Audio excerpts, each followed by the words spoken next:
November 2013, and thousands protested in Ukraine's Independence Square. The uprising led to the overthrow of the government of then-President Yanukovych. By June 2014, officials in the new government had traced and frozen $1.5 billion that they claimed had been siphoned offshore by the ousted president and his clan. But they had to prove the money was stolen and that Yanukovych had stolen it. Returning assets is always complicated. It requires cooperation across multiple jurisdictions. It requires very long, elaborate legal processes, and you are fighting against very, very rich defendants who are going to hire the best lawyers to defend themselves. In May last year, the Prosecutor General suddenly announced the government had seized the $1.5 billion. But how they'd done it was a mystery, because he declared the order a state secret.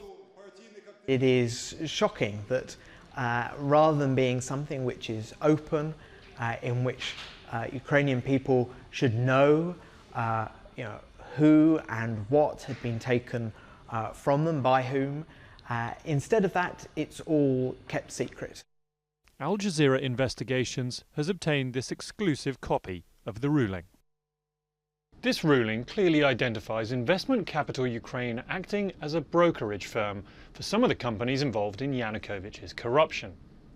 That's embarrassing for the government because at the time ICU was led by the current head of Ukraine's central bank, Valeria Gontareva.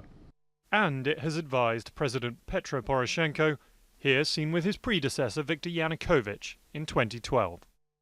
Our colleagues in Kiev want to see a government that is committed to transparency, a government whose actions in tackling corruption today and from past eras are subject to public scrutiny so that people can have confidence. Now campaigners are asking tough questions. Why has the firm not been investigated for its role in a multi-million-dollar fraud? And why, 4 years on, has nobody from the Yanukovych clan faced justice?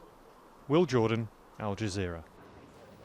President Poroshenko tells Al Jazeera he strongly supports efforts to fight corruption in Ukraine and that ICU are no longer his financial advisors. ICU and Valeria Gontareva said all the firm's transactions fully complied with the law and that the transactions had been found by law enforcement bodies and market regulators to be above board. ICU's role was limited to that of an agent.